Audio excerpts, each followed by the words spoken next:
Welcome to the internet, your gateway to adventure. What's up, everybody? We're about to go on an adventure. An adventure in Retardville.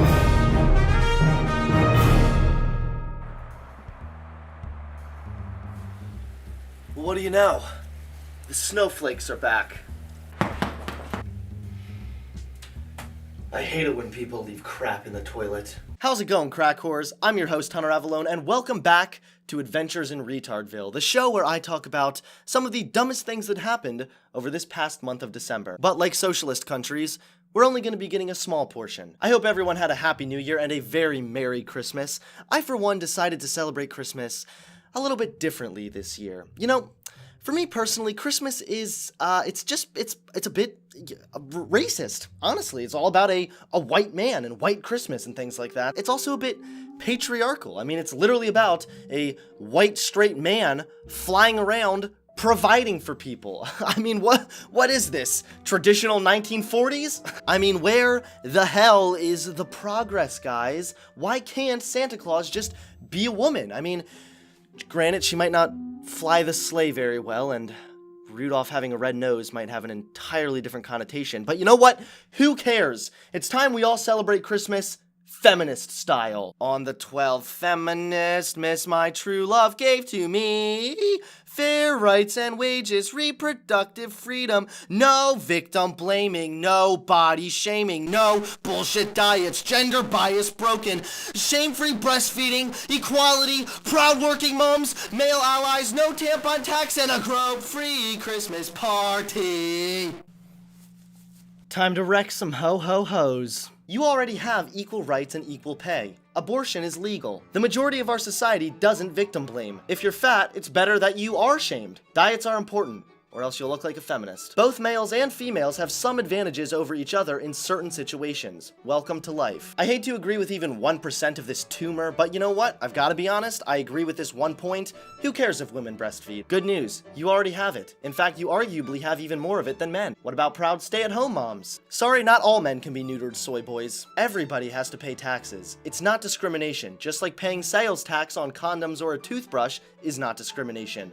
You claim you want equality, but then you want special treatment. Please make up your mind. And finally, just don't invite any male feminists, and you'll probably be fine. Okay, now that heaping, steaming pile of shit is out of the way, why don't we move on to some more serious subjects? The first big story I want to talk about is the sad but hilarious decline of the once famous and relevant rapper, Eminem. Now, Eminem's decline became very prevalent in October, where he released his, freestyle diss track against Donald Trump. And it was actually so incredibly shitty, it was almost embarrassing. He started off something like, "That's an awfully hot coffee pot. It'd be a shame if I dropped it on Donald Trump's head." Now, maybe this is just me, but I'm pretty sure an elephant raping a goat would produce a more rhythmic and appealing sound than that atrocity you call your freestyle. Then in November, it was revealed that Eminem was still crying like a little bitch because Donald Trump didn't tweet about his freestyle rap. This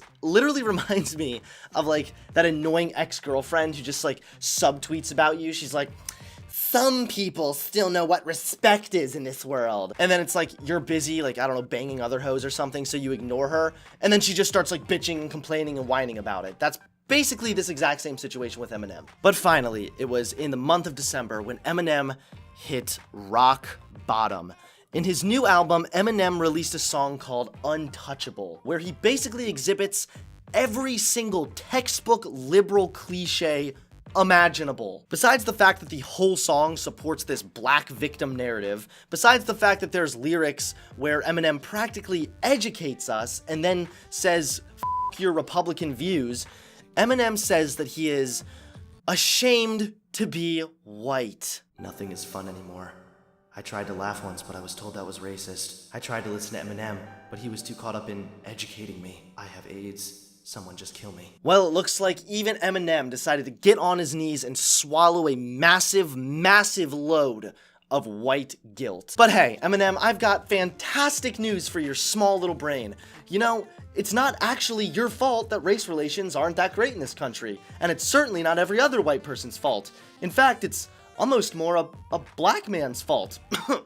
It's honestly painful to see someone that was once an edgy and controversial icon, now just being this weak, wimpy person who is cucked entirely to the left. But honestly, we really can't be that surprised, because this is what liberalism does to people. It makes them into neutered, whiny little sissies. This whole thing is just sad, and it's disappointing. I don't think I've been this disappointed since I found out my old priest wasn't actually circumcising me.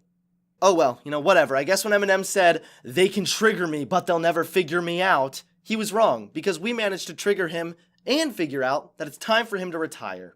Anyway, while we're on the subject of cucks, an SNL cast member named Pete Davidson decided that, for whatever reason, it would be a good idea to get a Hillary Clinton tattoo on his leg.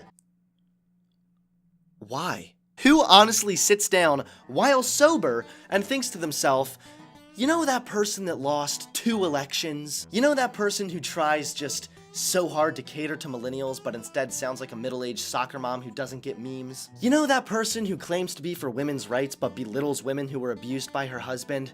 Yeah, that's the person I want tattooed on my body. I know I'm being petty.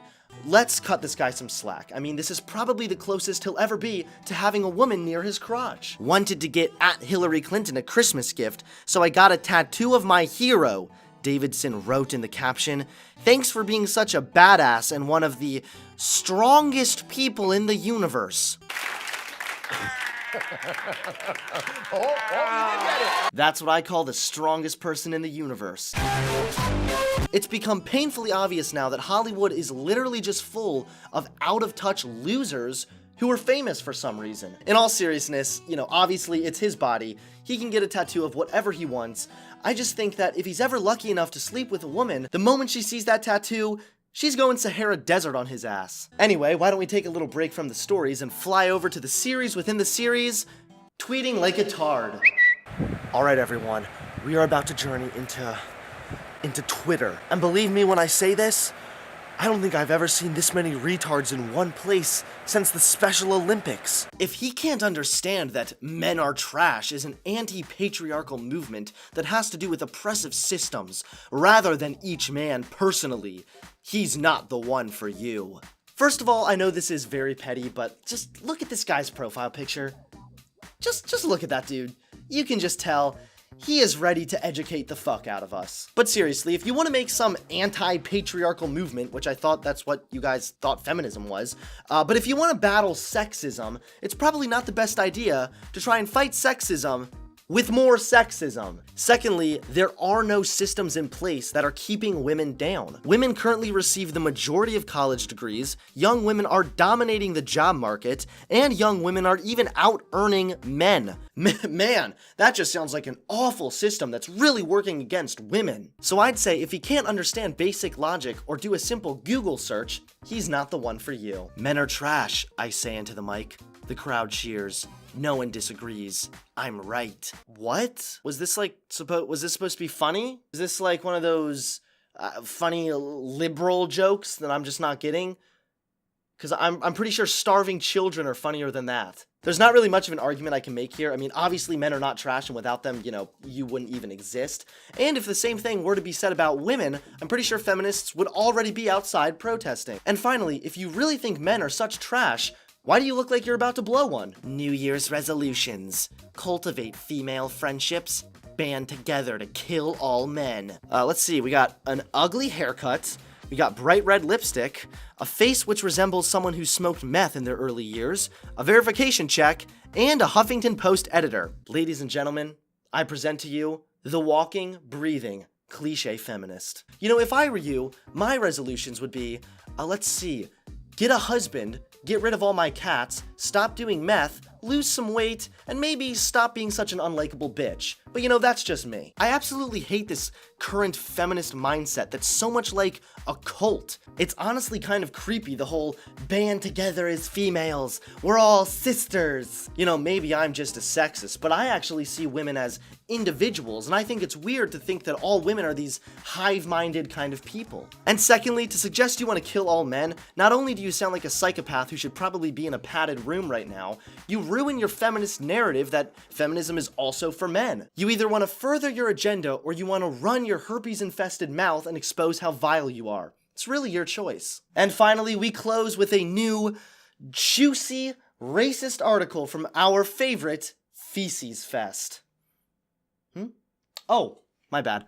BuzzFeed. 37 things white people need to stop ruining in 2018.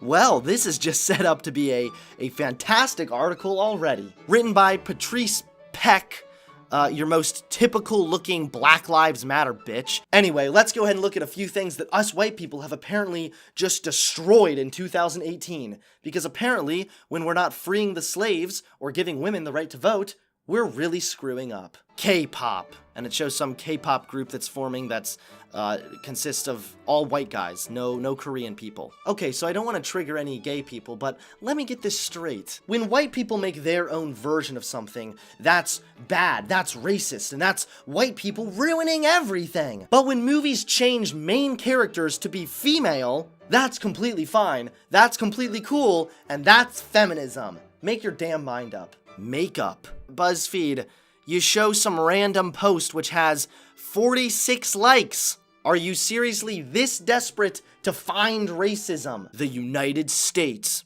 Well, if you ask me, I'd say we saved this country. So basically, hip-hop, and they show Nicki Minaj's post about the top 10 rap songs that are all made by white people. Oh god, the horror! I mean, I guess I'm sorry that white people happened to make songs that were really good and got really popular. Wow, we're all so racist! Not to mention that yesterday when I checked the charts, there were several songs in the top 10 made by black artists. Sorry, not everything is about you 24/7. And it's okay that white people are successful sometimes. Saying things like, "Yas, queen," and "snatched my wig." Both those phrases are painfully cringy, and chances are if you use any of them around me, well, I probably will snatch your wig. Whatever the hell that means. Anyway, how do you even know this was a white person that made this? I mean, maybe it was a black designer. How would you even know? Well, that was only a few things that us white people apparently ruined in 2017. You know, I wonder if they'll make one for black people. I don't know. Things black people should stop ruining in 2018. Their cities. Grouping all white people as the same and grouping them as all somehow responsible for ruining things is absolutely absurd, and it's textbook racism. We live in a free country with free expression where everyone is allowed to do whatever they want as long as it's legal without checking in with our black overlords to see if it's okay. And finally, making articles like this only further divides people. You claim you hate racists, yet you create more of them every time you poop out a turd of this magnitude. Well, those are only some of the most demented things that happened over this past month. And I tell ya, I am really excited to see what 2018 brings. Oh, that's right, I almost forgot to talk about how Logan Paul just exposed how scummy he is. Logan Paul really exposed the dangers of playing Hangman. You know, I never liked that game as a kid, and I think I'm understanding why. But no, in all honesty, I think that Logan Paul completely screwed up, but in a way, what he did was somewhat important because he unintentionally exposed YouTube's disgusting double standard. Logan's video was actually flagged and reviewed. YouTube decided to leave it up with no issue.